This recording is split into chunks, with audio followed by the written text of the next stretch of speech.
सहमात के खेल पुराना बा। सहमात के खेल पुराना बा, सियासत के घर में रोज आना जाना बा। सहमात के खेल पुराना बा, सियासत के घर में रोज आना जाना बा। जेकरा जहां मौका मिलल, जेकरा जहां मौका मिलल पसर गई, जेकरा जहां मौका मिलल पसर गई।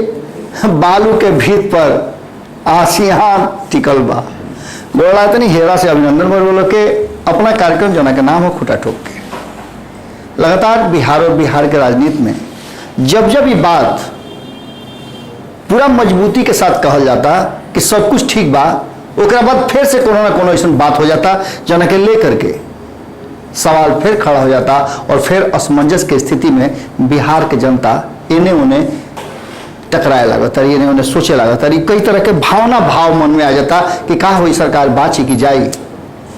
एकरा पीछे बहुत कारण बा और लगातार जहां एक तरफ सत्ता में बैठल लोग दावा करता कि सरकार 5 साल चली, वही विपक्ष में बैठल लोग हर रोज हर क्षण हर पल सरकार गिरावे के दावा करता। अब तो एक ऐसा दावा हो गई बा जना दावा पर वो भरोसा करी या ना करी, लेकिन दावा बा।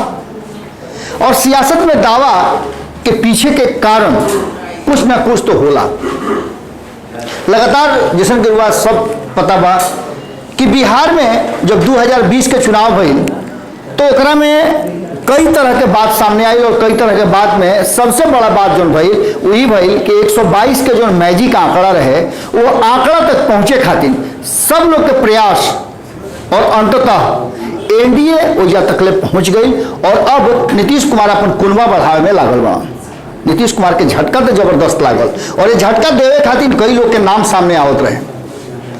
कहल जात रहे कि नीतीश कुमार के पुरान साथी, और ये बात लोग से पहले भी भारत लाइव कहे दोहरले बा कि 2005 की में जो स्थिति भई रहे जौना कारण से नीतीश कुमार जी पहिलका खेप में पहिलका धक्का में मुख्यमंत्री के कुर्सी पर जाके भी ना बैठ पाओ रहन, ओकरा पीछे कारण रहे रामविलास पासवान और उनकर एलजेपी। लेकिन 2020 में फिर वह स्थिति पैदा होला के बावजूद नीतीश कुमार जी अब के कुर्सी पर चपक के बैठ गए।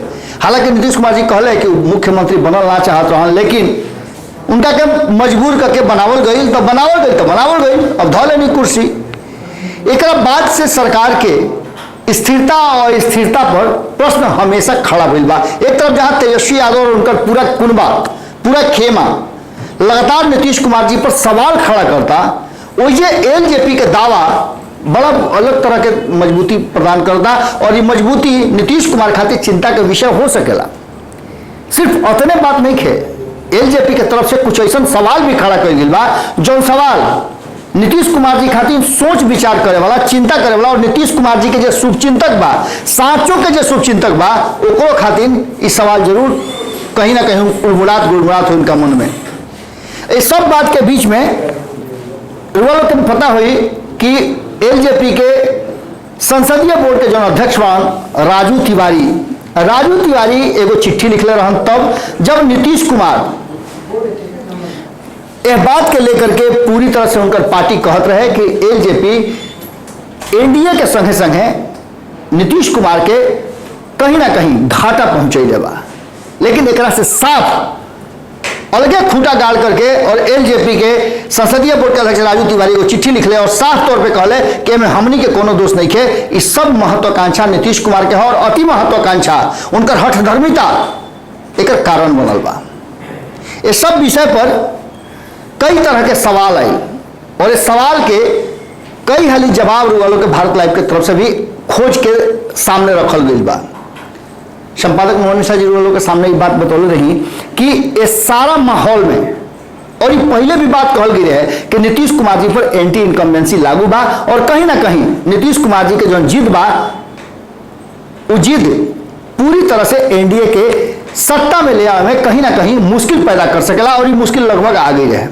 अंततः बात पर सब कुछ आके टिकल बा कि नीतीश कुमार जी कितना महीन लकीर पर कितना दिन तक टिकल रह सकेले। अब आगे रुआ के बताओ तनी रुआ के पता हुई कि ठीक एक दिन पहले एलजेपी के एक बड़ा धड़ा के कहल जा रहा कि 200 से के आसपास लोग एलजेपी से टूट के जदयू ज्वाइन कैला, जना के केशव सिंह नेतृत्व करते रहे। केशव सिंह पहले भी एलजेपी से निष्कासित कहल जाओ या फिर कहल जाओ कि एलजेपी से जो 2 दर्जन के आसपास लोग निकल के आई रहे में केशव सिंह भी रहन। केशव सिंह के एलजेपी से बाहर निकलने के बाद माहौल गर्म भई रहे।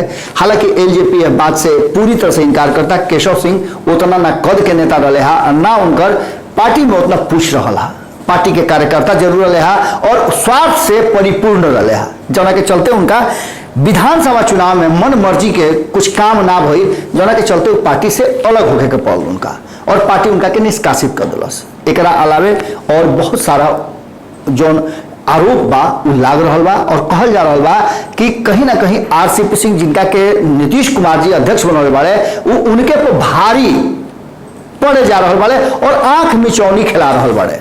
नीतीश कुमार जी के जौन स्थिति रहे वो स्थिति के याद करस पिछला बात जैसे वो जॉर्ज फर्नांडिस और शरद यादव के साथ कैलन, बिल्कुल उहे उनका संगे होके जा रहा बा।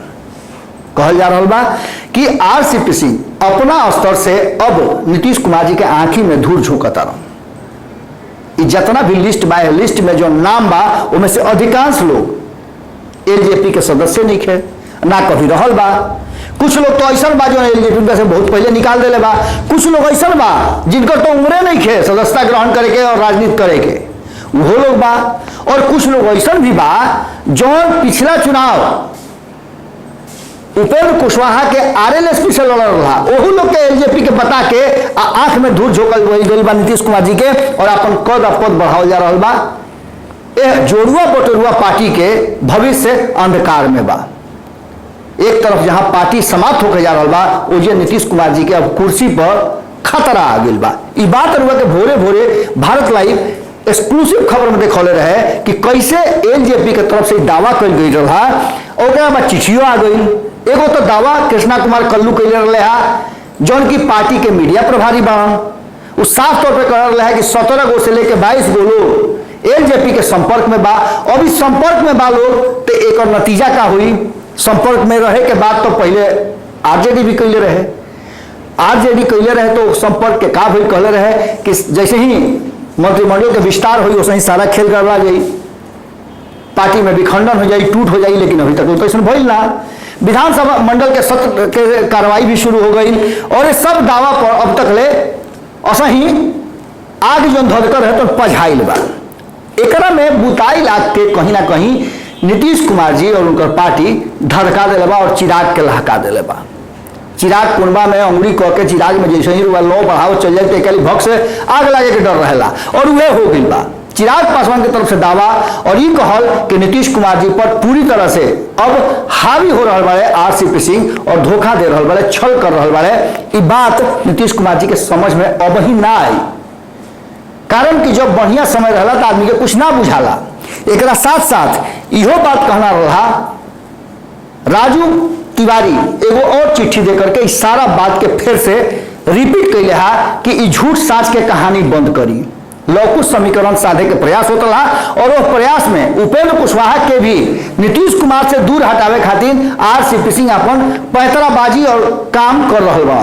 एलजेपी के टूरे के, एलजेपी के बर्बाद करे के, एलजेपी के नेस्तनाबूद करे के जो ख्वाब बढ़ुए ख्वाब ख्वाबे रह जाई, कारण कि एलजेपी अभी भी मजबूती के साथ खड़ा बा और राष्ट्रीय पार्टी के रूप में ओकर एगो अलग पहचान बा। नीतीश कुमार जी के स्थिति जौन आज वर्तमान में बा वो एलजेपी के कारण बा। अगर एलजेपी लोकसभा चुनाव में ठान दिले रहे कि ओकरा अपन सीट नहीं के छोड़े के तो नीतीश कुमार जी के स्थिति बड़ी खराब हो जाए, कारण कि वो घड़ी नीतीश कुमार जी हथजोड़ी करके और सीट के अदला बदली करवैले रहन।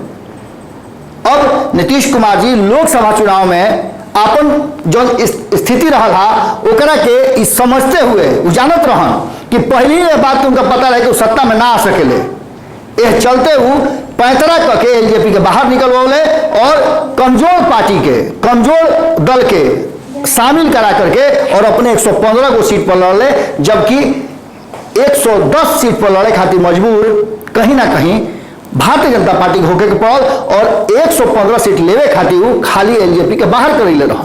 ये सब बात के लेकर के जो दावा एलजेपी के तरफ से कही जा रहा बा वो दावा में कितना दम बा ये तो पता चली वक्त के हिसाब से। लेकिन एक तरफ जहां बड़ा दावा। और संपादक नमन मिश्रा जी बात कहले भी रहन कि खाली हो सकेला ऐसा भी कि जैसे लालू प्रसाद और रामविलास पासवान के बड़ा प्रगाढ़ दोस्ती रहे। रुआ सुनले भी होकर कि कभी भी एगो प्रसंग में संपादक नमन मिश्रा जी बात कहले भी रही कि जब लोकसभा चुनाव के समय में रामविलास पासवान पर एगो कटाक्ष कर रहन तेज प्रताप यादव, तो उनका के बड़ी डांट फटकार मिला रहे और तुरंत उनका पोस्टर हटावे के पड़ रहे। रामविलास पासवान के बड़ा सम्मान और इज्जत करत रहन लालू प्रसाद यादव, और लालू प्रसाद के सम्मान चिराग पासवान बहुत करेले। एक साथ साथ तेजस्वी यादव और चिराग पासवान में रुआ देखले कभी भी तूतू मैं नहीं खे भई। राजनीतिक रूप से भले ही मत भिन्नता बा, लेकिन व्यवहारिक रूप से दोनों एक दूसरा के बड़ी सम्मान करे लो। और इस सम्मान अगर ऐसे ही बरकरार रह गई तो नीतीश कुमार खातिर आवे वाला पीढ़ी जो नया प्रयोग कर रहा बा राजनीति में, बिहार के एक नया सिरा से एक नया दिशा और दशा के साथ बिहार के बदले के उहे काम धीरे धीरे रास्ता पर जा रहा बा। ये काम विधानसभा चुनाव के ठीक बा होके के हमनी के कहले रह जा कि संभावना बुझा रहा बा कि एक तरीका के कोनो रास्ता निकली जाना में साथे लोग के आवे के मौका मिलता। लेकिन इस सब बात के बीच राजू तिवारी की चिट्ठी कहीं ना कहीं नीतीश कुमार के चिंता में जरूर डाली। राजू तिवारी के भी कहना बा कि बिहार फर्स्ट बिहारी फर्स्ट के साथ बहुत बड़ा घात और छल कैले बा नीतीश कुमार, और यह छल के जवाब उनका जरूर मिली। वर्तमान में तो खुश हो सकेले, कारण कि कबाड़ी बटोर करके सेठ कहाए वाला, ये बात लोग पहलू सुन लो कि कबाड़ी बटोर के सेठ कहाए वाला पार्टी कभी भी सत्ता में लंबा समय तक ना रह सकेला। कैडर के पार्टी कभी ना रहल जदयू, और जदयू हमेशा जोड़ बटोर के अपना के सत्ता में कायम रखे के कोशिश कैलस। अब ये कोशिश भी उनकर छिन्न हो जाता और बहुत जल्दी नीतीश कुमार सत्ता से बेदखल हुई हैं। संभावना व्यक्त करी जा रहा बा कि मध्यावधि चुनाव हो के रही।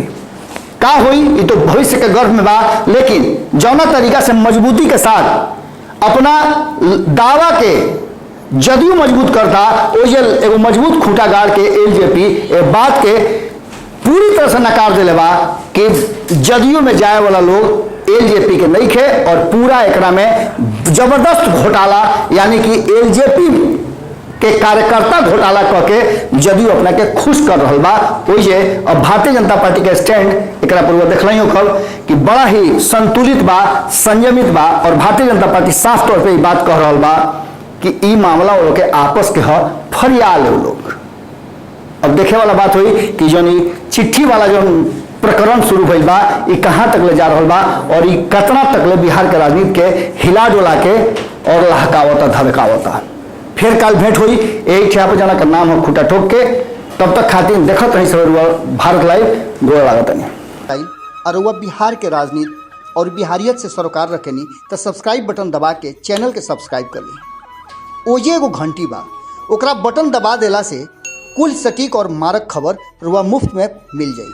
अगर रुआ पत्रकारिता के हमनी के नया प्रयोग में सहयोग कर चाहतानी तो ज्वाइन बटन दबा दी। Paytm number